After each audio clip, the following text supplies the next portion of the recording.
Bismillahirrahmanirrahim.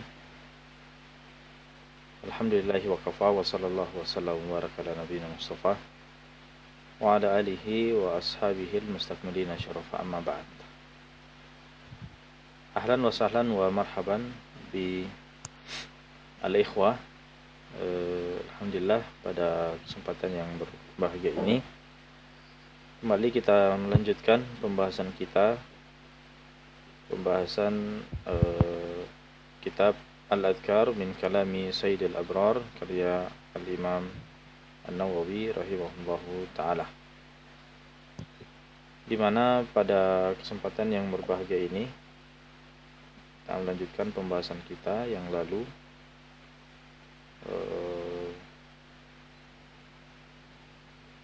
di mana pada pembahasan kita yang lalu masih pada bab yang ke-6 ya. Tersisa satu hadis dari bab yang ke-6 ini.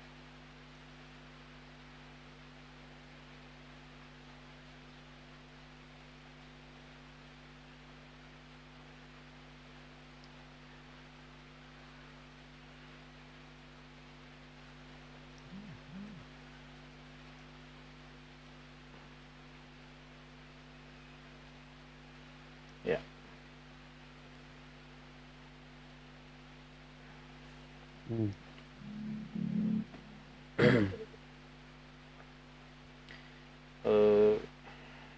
Hadis yang terakhir dari bab yang ke-6 ini, yaitu, atau kita bacakan dulu judulnya,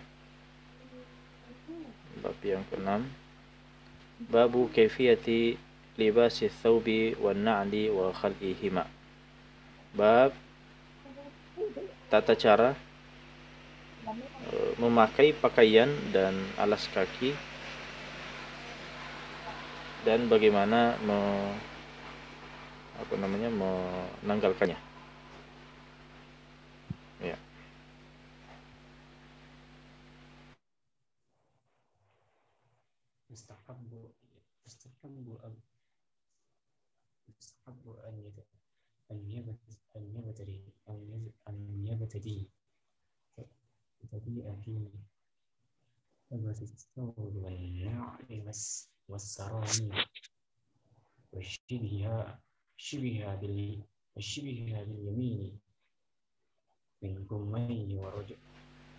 Baik, kita lanjutkan.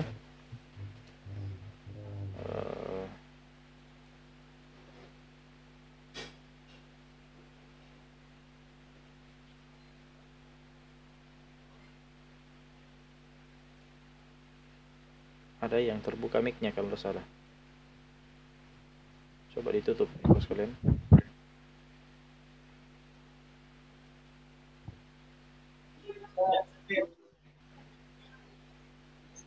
Ditutup mic-nya dulu.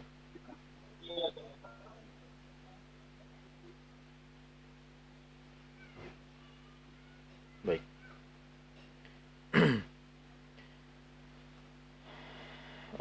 Hadis yang terakhir dalam bab ini, bab yang ke-6 ini,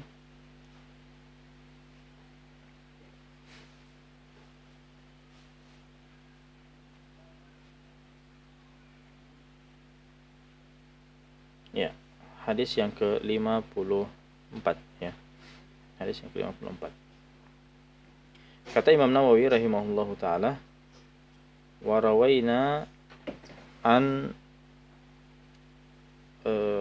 Abi Hurairah radhiyallahu taala anhu an Rasulillah sallallahu alaihi wasallam. Kata Imam Nawawi, kami meriwayatkan hadis dari Abu Hurairah radhiyallahu taala anhu an Rasulillah sallallahu alaihi wasallam, dari Rasulullah sallallahu alaihi wasallam. Qal, beliau bersabda, idza labistum wa idza tawadda'tum, jika kalian memakai pakaian, wa idza tawadda'tum, dan jika kalian berwudu, fabda'u bi ayaminikum,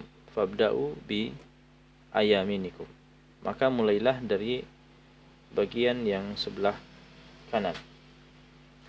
Maka mulailah dari bagian yang sebelah kanan. Nah, haditsun hasan. Hadis ini adalah hadis yang hasan. Rawahu Abu Dawud. Hadis ini diriwayatkan oleh Abu Dawud wa At-Tirmidzi. Di sini diberikan keterangan siapa Imam At-Tirmidzi, Abu Abdullah Muhammad ibn Yazid.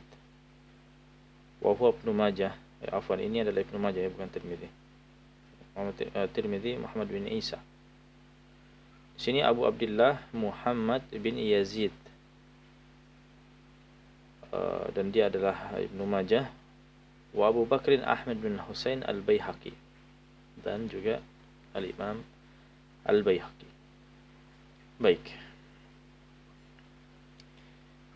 Hadis ini sebagaimana hadis-hadis yang sebelumnya memberikan keterangan tentang membuka memakai pakaian dengan memulai dari sebelah kanan. Kita memakai pakaian, maka memulai dengan sebelah kanan. Dan juga informasi dalam hadis ini dalam keadaan berwudu juga. Ya, ketika seseorang itu berwudu, maka dia memulai dengan bagian kanannya.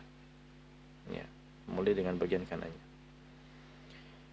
Yang pertama disebutkan di sini memakai pakaian. Idza labistum, ketika kalian memakai pakaian. Maka pakaian apapun yang kita pakai pada bagian badan yang mempunyai bagian kanan dan bagian kiri, maka mendahulukan bagian kanan di sini, ya, itu disunnahkan. Misalnya bagian baju, ya, kita punya baju ada lengan kanan, ada lengan kiri. Maka memasukkan tangan kanan terlebih dahulu, kemudian tangan kiri, itu lebih diutamakan, ya, dianjurkan. Begitu juga dengan celana, ya. Ketika memakai celana, maka memasukkan kaki kanan dulu terlebih dahulu, kemudian kaki kiri, ya. Atau misalnya alas kaki, ya, termasuk alas kaki memakai yang kanan dulu, kemudian yang kiri. Begitu juga ketika wudu. Hanya saja wudu ini mempunyai anggota tubuh yang lebih daripada sekedar berpakaian, ya. Kalau berpakaian kan ada bagian-bagian, misalnya dibandingkan dengan wudu, ada bagian-bagian wudu yang tidak masuk dalam aktivitas berpakaian, ya. Karena anggota wudu kan mulai dari muka, ya, kemudian tangan sampai siku, kemudian kepala dan kaki. Itu bagian anggota wudu, ya. Nah, maka dari anggota-anggota wudu ini, mana yang dimaksud mendahulukan kanan? Kita lihat. Yang pertama, anggota wudu adalah muka. Apakah muka ini disunnahkan mendahulukan muka kanan kemudian muka kiri? Tidak. Adapun muka ini adalah bukan anggota wudu yang berpasangan, ya, bukan anggota wudu yang berpasangan. Justru yang disunahkan untuk muka adalah mulai dari atas ke bawah, ya. Jadi bagian atas, kita mulai dari bagian atas sampai ke bagian bawah. Kemudian anggota tubuh yang kedua dari anggota wudu yang kedua adalah tangan, ya. Maka disinilah kita disunnahkan untuk memulai kanan terlebih dahulu, kemudian kiri, ya. Mulai dengan tangan kanan, kemudian tangan kiri. Saya sebutkan tadi muka yang pertama karena itu adalah rukun wudu yang pertama, ya. Adapun sebelumnya mulai dari cuci tangan 3 kali sampai pergelangan tangan, ya, kemudian kumur-kumur, istinsyak dan istinthar, masukkan air ke dalam hidung kemudian menghembuskannya, itu adalah sunnah, ya. Sebetulnya sunnah itu juga sudah dimulai sejak tangan kanan dulu, kemudian tangan kiri sampai pergelangan tangan, ya. Tapi apakah itu rukun? Tidak. Dia adalah sunnah juga. Maka inti daripada anggota wudhu itu sebetulnya mulai dari rukun yang pertama, yaitu mencuci muka. Mencuci muka. Maka mencuci muka di sini karena dia adalah anggota tubuh yang tidak berpasangan, maka dimulai dari atas ke bawah. Ya. Kemudian ketika sampai pada atau setelah muka, kita masuk pada rukun yang berikutnya, yaitu tangan sampai siku. Ya. Tangan sampai siku, maka di sini mendahulukan yang kanan. Ya. Kemudian setelah mencuci tangan, ya, kanan kemudian kiri sampai siku, setelah itu adalah kepala. Kepala di sini sama dengan muka yang bukan atau tidak merupakan anggota wudhu yang berpasangan. Ya, karena kepala kita ini kan cuma satu. Maka caranya adalah untuk kepala, kalau tadi muka dari atas ke bawah, untuk kepala itu dari depan ke belakang. Ya, dari depan ke belakang, kemudian kembali ke depan. Itu untuk kepala. Nah, jadi bukan kepala kanan, bukan kepala kiri. Ya. Adapun setelahnya, adapun kaki, ya, anggota wudhu yang terakhir yaitu kaki, maka memulai yang kanan dulu, kemudian yang kiri. Ya. Itu yang dimaksud dengan aktivitas wudhu, mana yang kemudian kita mendahulukan yang kanan. Wa idza tawadda'tum, jika kalian berwudu. Di sini kalau kita perhatikan, idza labistum wa idza tawadda'tum, jika kalian memakai pakaian dan jika kalian berwudu. Ini adalah sigat lampau, ya, sigat madhi. Idza labistum, jika kalian telah memakai pakaian, wa idza tawadda'tum, dan jika kalian telah apa? Telah berwudu, ya. Apakah memang dipahami demikian bahwa nanti kita mendahulukan yang kanan ketika setelah memakai pakaian, atau kita mendahulukan kanan setelah kita berwudu? Apakah dipahami seperti itu? Tidak. Ya. Di sini walaupun dia disebutkan sebagai bentuk lampau, ya, namun sebetulnya maksudnya adalah ketika ingin, ya, ketika ingin memakai apa? Memakai pakaian, ketika ingin berwudu, ya, maka dahulukan yang kanan. Dan hal ini sebagaimana dalam Al-Quran, ya. Sebagaimana dalam Al-Quran, dan ini salah satu uslub dalam bahasa Arab. Dalam Al-Quran disebutkan idza qumtum ilas sholati faghsilu wujuhakum. Idza qumtum, jika kalian, qumtum di sini juga ada sigat lampau, ya, sigat madhi.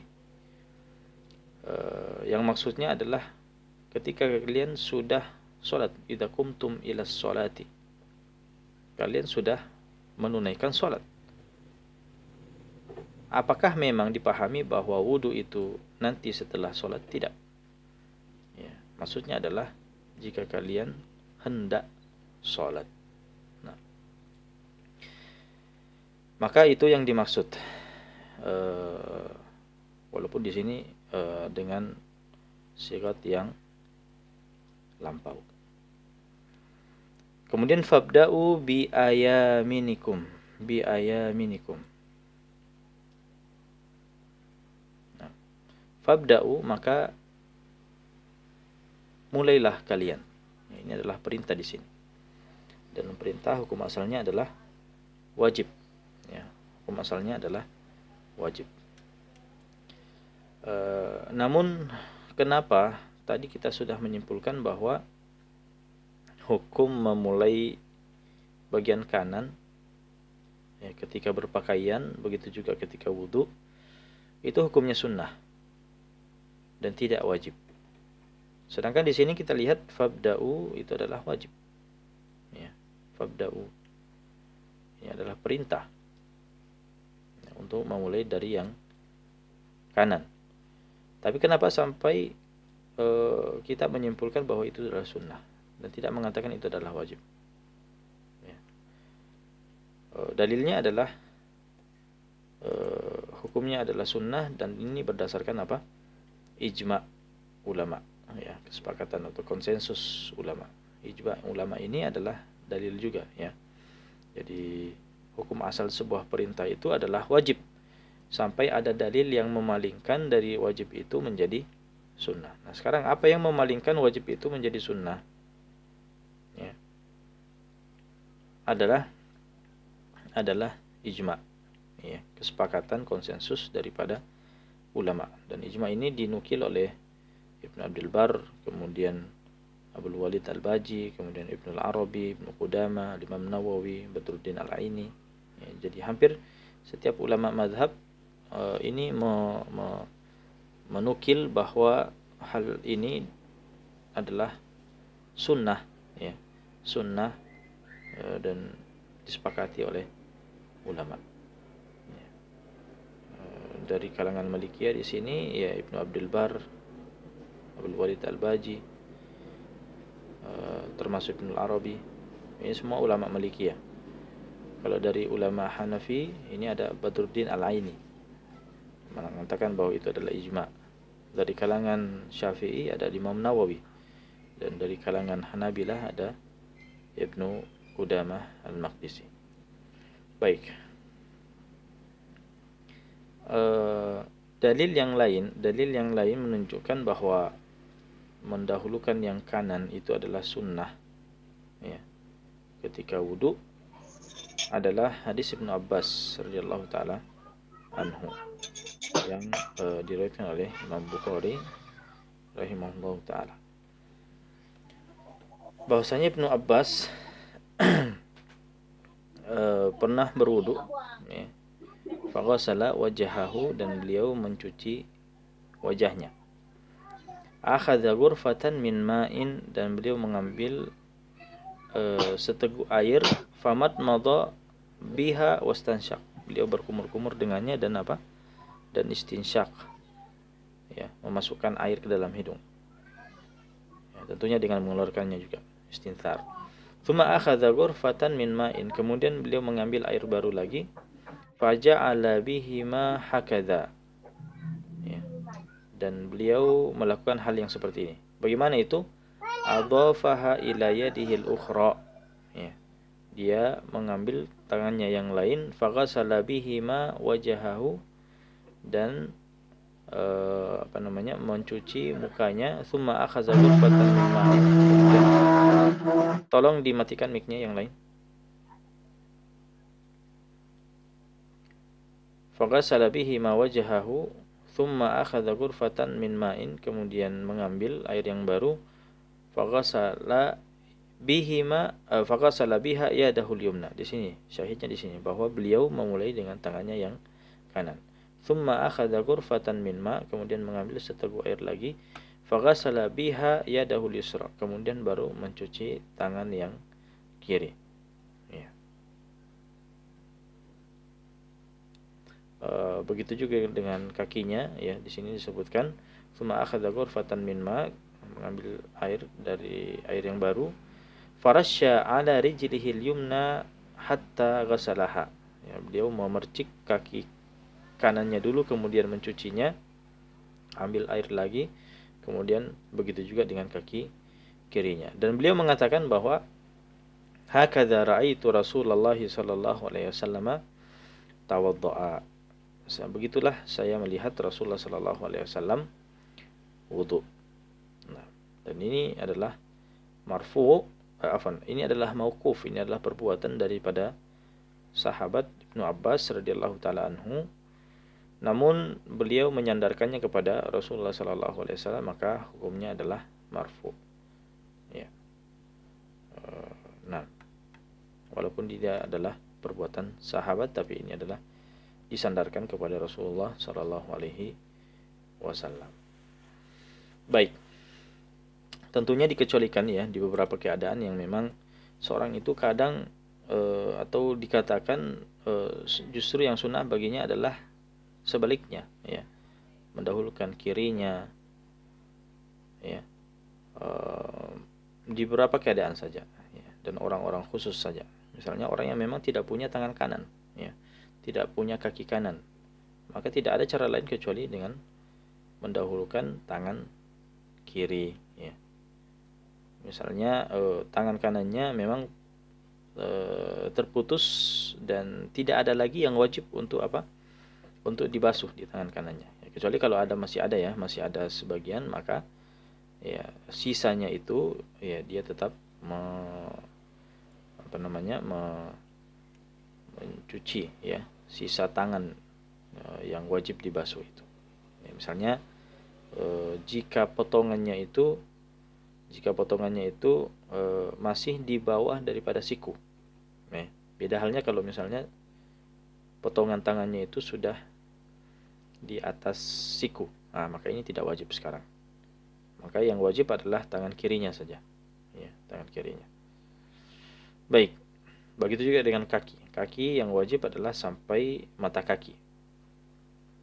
Nah.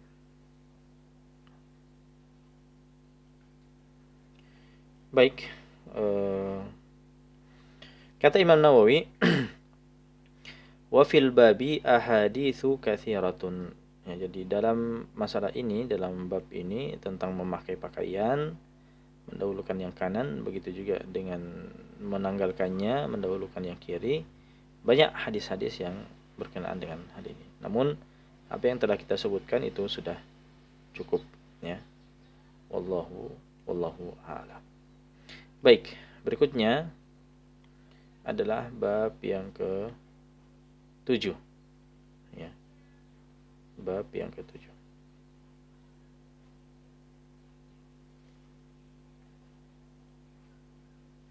Ya. Kita bacakan bab yang ke-7 ini. Kata Imam Nawawi rahimahullahu taala, babu ma yaqulu idza khala'a thawbahu, apa yang dibaca ketika membuka pakaian. Ya. Li guslin, untuk mandi, ya, misalnya ketika seorang itu ingin mandi, membuka pakaiannya, au naumin, atau ketika sebelum tidur, ya, dia mau mengganti pakaiannya, au nahwihima, atau tujuan yang lainnya. Ya. Baik. Di dalam bab ini hanya ada satu hadis, ya. Hanya ada satu hadis, hadis yang ke-55.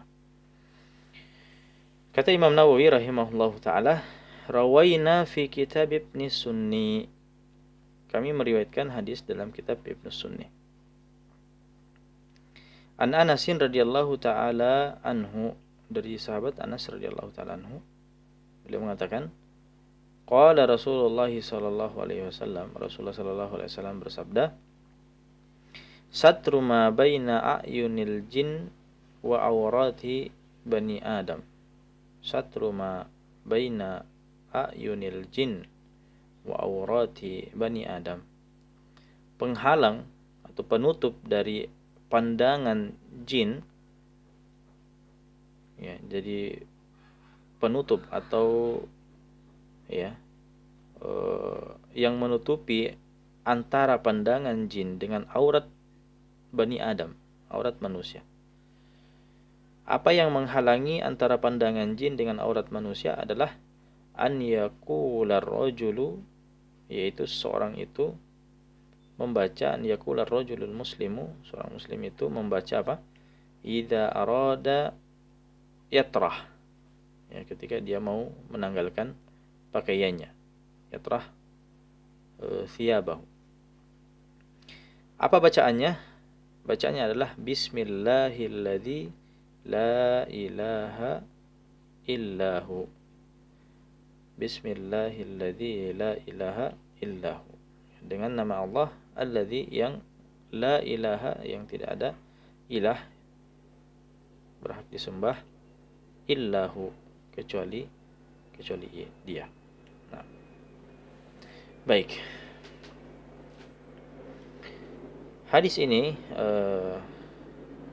ikhwah dan akhwat sekalian yang sama dimuliakan oleh Allah, adalah hadis tentang bacaan sekarang, ya, tentang doa yang kita baca ketika setelah memakai atau setelah menanggalkan pakaian, di mana tujuannya agar aurat kita ya tidak terlihat oleh jin. Ya. Karena jin adalah makhluk yang bisa melihat manusia, sedangkan manusia tidak bisa melihatnya, kecuali jika menampakkan diri jin itu. Nah, baik. Nah, maka di sini solusi yang diberikan oleh Nabi Shallallahu Alaihi Wasallam agar seseorang itu menjaga auratnya dari pandangan jin, menjaga auratnya dari pandangan jin dengan sebuah bacaan, yaitu Bismillahilladzi la ilaha illahu. Nah, baik, di sini dinukilkan dari kitab Futuhat Ar-Rabbaniyah karya Ibnu Allan. Ya. Sini sebutkan yu'khadhu minal hadithi, bahwa faedah dari hadis tadi adalah annal insan, bahwasanya seorang manusia itu mata kasyafa auratahu fil khalwah, kapan dia misalnya menyingkap auratnya dalam keadaan al-khalwah, ya, dalam keadaan bersendiri, sanna lahu an yaqul adz-dzikral madhkur, maka disunahkan baginya untuk membaca zikir yang disebutkan tadi. Hukumnya sunnah, tidak wajib.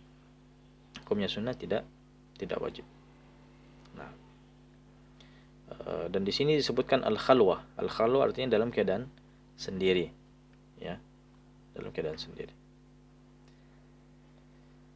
Tujuan daripada dibaca bacaan tadi adalah hatta yakunu dzalika mani'an lil jinni min ru'yati auratih, supaya jin itu terhalang dari melihat auratnya, ya, terhalang dari melihat auratnya. Nah, di sini ditegaskan oleh Ibnu Allan bahwa wa'lam, ketahuilah, anna a'immatana asy-Syafi'iyah, bahwa para imam-imam kita dari kalangan Syafi'i, qalu, mereka mengatakan bahwa yahrumu 'alal mukallafi kashfal aurati wa in kana khaliyan. Ya. Disebutkan oleh ulama Syafi'iyah bahwa walaupun seseorang itu sendiri, maka haram baginya, ya, bagi orang yang mukallaf itu, orang yang sudah mukallaf artinya orang yang balik akil, dia sudah balik dan dia juga berakal. Ya. Artinya tidak termasuk orang yang belum balik, anak-anak, dan orang yang gila, tidak berakal. Maka haram bagi mereka yang mukallaf itu kashful aurah, membuka, menyingkap auratnya, wa in kana khaliya, walaupun dia bersendiri. Nah, walaupun dia bersendiri. Nah, di sini perlu kita ketahui apa batasan aurat kita ketika sendiri. Apakah sama dengan batasan aurat ketika di hadapan non mahram misalnya? Apakah sama batasan auratnya? Nah, di sini disebutkan lakinnaha, akan tapi aurat itu fil khalwah, ke dalam keadaan berkhalwat, ya, dalam keadaan bersendiri. Untuk laki-laki, lirrajuli sau'atahu faqat, yaitu dua kelaminnya, ya, kelamin depan dan kelamin belakang, ya, itulah auratnya, ya. Jadi tidak sebagaimana yang kita ketahui bahwasanya laki-laki itu antara pusar dan lutut, ya, karena itu adalah ketika di hadapan non mahram. Tapi kalau dia bersendiri, maka sau'atahu faqat, dua kelaminnya, kelamin depan dan kelamin belakang, maka itu ditutup, ya, kecuali tentunya ada hajat. Walil hurrati, adapun untuk wanita, ya, wanita ada dua, ya, ada wanita yang wanita merdeka dan ada wanita budak, ya. Walil hurrah, tapi di sini yang maksud adalah al-hurrah, wanita yang merdeka. ma baina surratiha wa rukbatiha, adalah antara surah, antara pusar dan rukbah. Dan rukbahnya. Rukbah artinya apa? Rukbah artinya lutut, ya, antara pusar dan lututnya. Nah, itu kalau wanita dalam keadaan sendiri tadi. Bi khilafiha, berbeda dengan auratnya fis shalah, di dalam salat. Ya. Wa nahwiha, atau di dalam keadaan yang lainnya. Nah, keharaman melihat aurat walaupun sendirian tadi adalah wa hurmatu kasfiha ma lam yakun li hajah. Ya. Dan keharaman menyingkap aurat tadi adalah ma lam yakun li hajatin, ketika memang tidak ada hajat, ya. Tidak ada hajat. Adapun jika adanya hajat, ya, di sini sebutkan min ghaslin, contohnya ingin mandi, wa qada'i hajatin, atau menunaikan hajat, ya, buang air, wa nahwihima, atau selainnya, maka tidak diharamkan, tidak diharamkan. Nah, tapi di dalam keadaan, di beberapa keadaan bisa juga diharamkan, ya. Di sini sebutkan wa qad yahrumu kashfuha ma'adzalika, dan bisa saja tetap diharamkan menyingkapnya, ya, walaupun dalam keadaan ada hajat, misalnya mandi, misalnya buang air, ya. Bisa saja diharamkan membuka aurat pada saat itu. Kapan itu? Bi an yakuna thamma man yanzuru mimman yahrum an nadhar ilaihi alaihi ilaiha. Ya. Jadi misalnya apa? Misalnya ada orang yang melihat, ya. Ada orang yang melihat dia mandi, ada orang yang melihat dia buang air. Maka walaupun ada hajat mandi, buang air, ya, tapi karena ada orang yang melihat, maka tetap haram dia menyingkap auratnya. Wajib baginya untuk apa? Menutup. Dan itu berlaku bagi siapa? Bagi orang-orang yang memang diharamkan baginya melihat aurat-aurat itu. Ya. Qala Ibnu Hajar Al-Haytami rahimahullahu taala fi Syarhil Ubab. Ibnu Hajar Al-Haytami salah seorang ulama Syafi'iyah, muhakkik dalam mazhab. Beliau mengatakan dalam kitabnya Syarhul Ubab, wa innama haruma fi al-khalwah ta'adduban ma'allahi ta'ala. Kenapa ini jawaban daripada pertanyaan mengatakan bahwa, ya, bagaimana bisa kita diharamkan membuka aurat walaupun kita sendiri? Ya, jawabannya adalah di sini kata beliau, wa innama haruma fil khalwah, sungguhnya diharamkan dalam keadaan berkhalwat sendirian tadi adalah ta'adduban ma'allahi, adalah sebagai bentuk adab kepada Allah Subhanahu wa taala. Ya. Artinya gini, walaupun kita di hadapan manusia, ya, kalau kita di hadapan manusia kita merasa malu, maka bagaimana lagi seharusnya kita di hadapan Allah Subhanahu wa taala. Ya. Jadi kalau di hadapan manusia sebagai makhluk kita perlu menjaga aurat, maka atau tidak membuka aurat begitu saja, ya, maka bagaimana lagi dengan pandangan Allah Subhanahu wa taala dari di hadapan Allah Subhanahu wa taala. Karena di dalam sebuah hadis, fallahu ahaqqu an yustahya minhu, soalnya kita ini lebih layak untuk lebih malu kepada Allah Subhanahu wa taala daripada makhluk.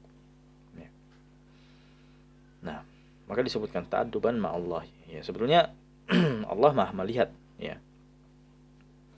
Allah Maha melihat, mau kita, ya, bagaimanapun, ya, dimanapun dan kapanpun, ya, Allah tetap melihat kita. Tapi sebagai bentuk adab, ya, sebagai bentuk adab.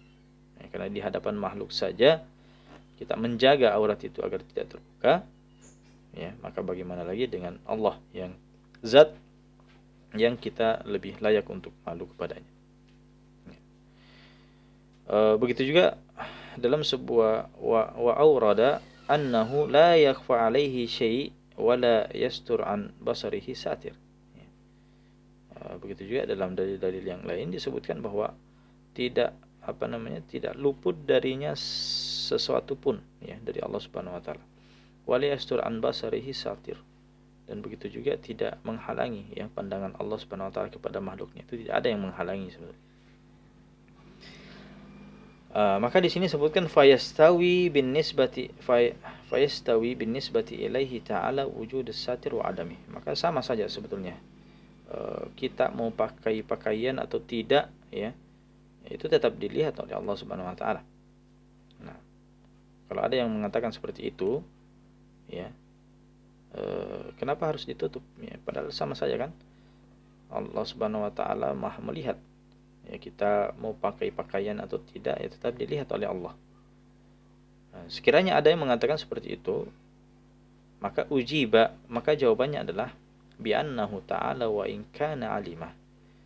Bahwasanya Allah Subhanahu wa taala walaupun mengetahui hal itu, illa anna muqtada al-adab ma'ahu subhana as-sitr kama taqaddam.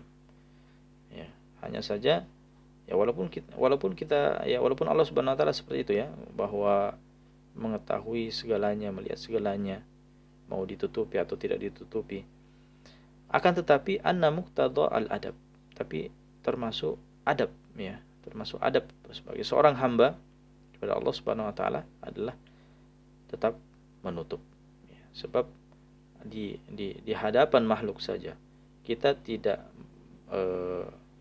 merasa malu ya membuka aurat di hadapan makhluk ya, maka bagaimana lagi dengan Al-Khaliq.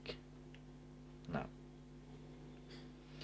baik. Nah, ini ikhwah dan akhwat sekalian yang dimuliakan oleh Allah, bab yang ketujuh, hanya ada satu hadis dalam bab yang ketujuh ini.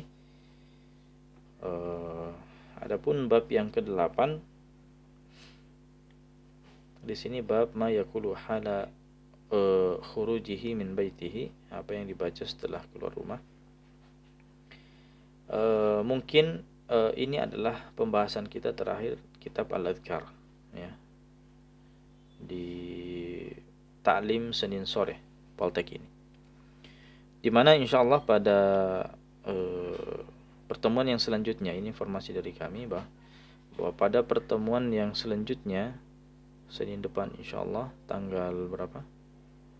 Tanggal 4 ya. Sebagaimana permintaan daripada panitia ya, sebagai pengurus yang baru tahun ini, meminta materi yang lebih mendasar ya. Dan ini adalah sebuah hajat bagi panitia dan mungkin dari hajat juga dari sebagian ikhwah dan akhwat yang rutin mengikuti, untuk membahas masalah lebih dasar lagi ya. Kita belajar fikih ya, karena mungkin sudah di cover dalam di hari yang lain ya, materi yang lain yang juga lebih mendasar, dan materi yang lain ya di hari di hari Senin ini kita akan juga mengganti materi yang lebih dibutuhkan ya, lebih dibutuhkan. Memang materi Al-Adhkar, kitab Al-Adhkar ini salah satu materi yang dibutuhkan ya. Siapa yang tidak butuh dengan doa-doa, zikir-zikir dan seterusnya. Namun min bab takdimu al-fadil alal mafdul ya, mengutamakan yang lebih layak diutamakan daripada yang lainnya, maka kita mungkin mengganti materi kita yang lebih dasar lagi ya, yaitu berkaitan dengan fikih ya, berkaitan dengan fikih. Dan insyaallah pembahasan kita akan membahas matan Safinatun Najah ya. Pembahasan kita adalah pembahasan Safinatun Najah, salah satu kitab yang ringkas dalam fikih mazhab Syafi'i. Mungkin ada yang bertanya kenapa kita belajar fikih berdasarkan mazhab Syafi'i. Insyaallah pada pertemuan yang akan datang kita akan bahas ya, pengantar belajar fikih insyaallah di hari Senin yang akan datang. Nah, Baik, sekira cukup ikhwan sekalian. Syukran wa barakallahu fikum.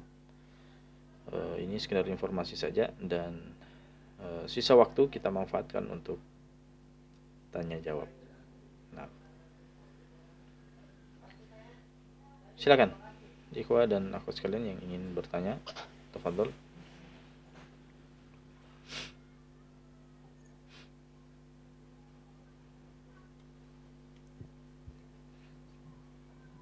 Silakan.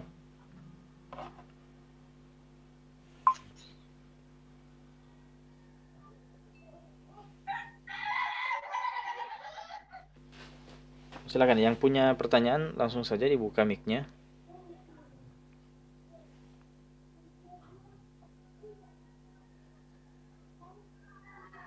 Tafadhalu. Ana Ustaz. Ya, silakan. Bismillah, salatu wassalamu ala nabiyina wa ala alihi wa sahbihi wa man tabi'ahum bi ihsanin ila yaumiddin. Pertanyaannya Ustaz, Ya. Beberapa orang saya lihat ketika berwudu setelah membasuh muka, dia tidak berpindah ke membasuh tangan, tapi dia ke membasuh telinga Ustaz. Membasuh muka ke membasuh. Setelah membasuh muka, dia membasuh telinga Ustaz, kedua telinga. Nah, bagaimana hukumnya ini Ustaz? Baik. Nah, ketika membasuh muka punya bagian yang sudah ditentukan ya. Jadi muka itu punya batas-batas.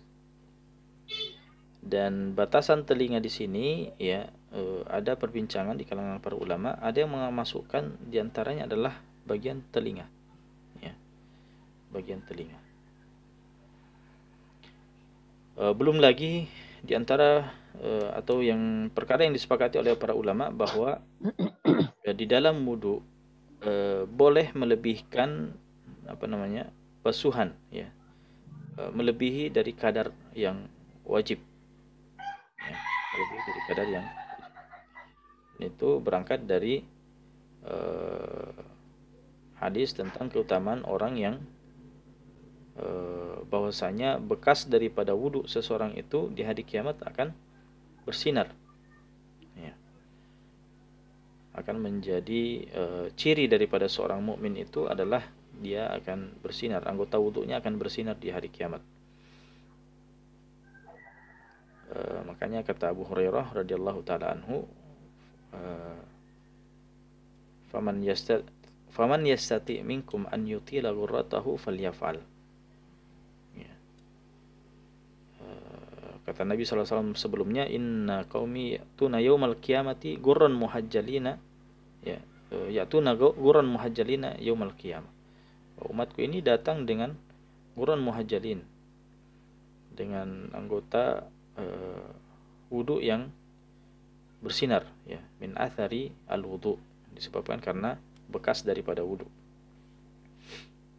Nah, maka kata Abu Hurairah radhiyallahu taala anhu, faman istata'a minkum an yutila ghurratahu falyaf'al, maka barang siapa di antara kalian yang mampu untuk memanjangkan anggota wudunya, membasuh anggota wudunya melebihi daripada kadar yang wajib, maka hendaklah dia melakukan. Nah, makanya sebagian orang misalnya mencuci tangan, ya, mencuci tangannya bukan hanya sampai di siku saja, tapi sampai di atas daripada bagian siku. Ya, kakinya bukan sampai di mata kaki saja, tapi lebih sampai ke betis misalnya. Maka termasuk tadi adalah mencuci muka, ya, ada yang sampai mencuci bagian telinganya, bahkan ada yang mencuci kepalanya sampai ke tengkuknya di sini. Nah, itu kembali pada fadilah, ya, atau anjuran tadi. Nah, jadi seperti itu. Nah, Ustaz, jazakallahu khairan. Nah, barakallahu fiik. Ada yang lain? Silakan.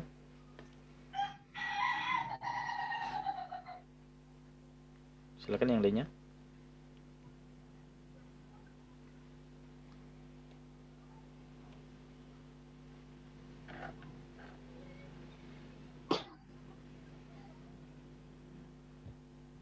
Afwan Ustaz, izin bertanya. Ya, silakan. Bagaimana Ustaz dengan perempuan yang memakai kerudung syar'i Ustaz ketika berada di tempat umum untuk melaksanakan wudu.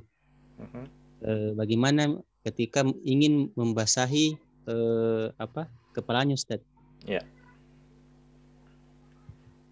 baik. Dan kesulitan untuk membuka jilbabnya ya, karena Ya, Ustaz. berada di tempat yang umum. Ya, sedangkan membuka aurat baginya adalah perkara yang diharamkan.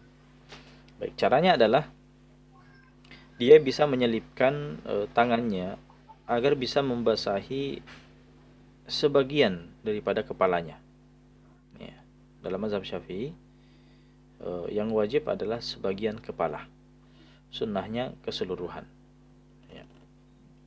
Sunnahnya keseluruhan. Jadi bisa kadar yang wajib saja. Ya, kalau memang sulit baginya untuk membasuh keseluruhan, maka bisa dengan cara seperti itu, menyelipkan ya. Misalnya anggaplah ini songkok ya. Dia bisa mengangkat sedikit dan membasuh. Yang penting sudah kena rambut sedikit, yaitu sudah sah. Sudah sah. Kecuali kalau dia bisa bisa mengambil air, wanita itu bisa mengambil air kemudian memasukkan tangannya ke dalam jilbabnya dan mengangkat ya, tetap tertutup dalam keadaan tertutup dan mengusap di dalam kepala, maka itu lebih afdol kalau bisa melakukan hal yang seperti itu. Ya, jadi tidak selamanya dia membuka auratnya. Nah.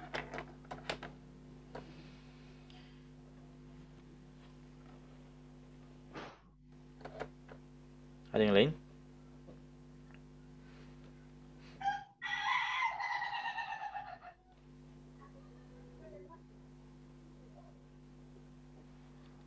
Baik, kalau sudah tidak ada lagi yang bertanya, kita cukupkan sampai di sini. Syukran wa jazakumullahu khairan wa barakallahu fikum. Nas'alullah azza wa jal an yanfa'ana wa an yuwaffiqana lima yuhibbuhu wa yardah. Wa sallallahumma ala nabiyyina Muhammadin wa ala alihi washabihi wasallim. Walhamdulillahi rabbil alamin. Subhanakallahumma wa bihamdik asyhadu an la ilaha illa anta astaghfiruka wa natubu ilaik. Insyaallah kita lanjutkan pekan yang akan datang. Ya, saya pamit. Assalamualaikum warahmatullahi wabarakatuh. Waalaikumsalam.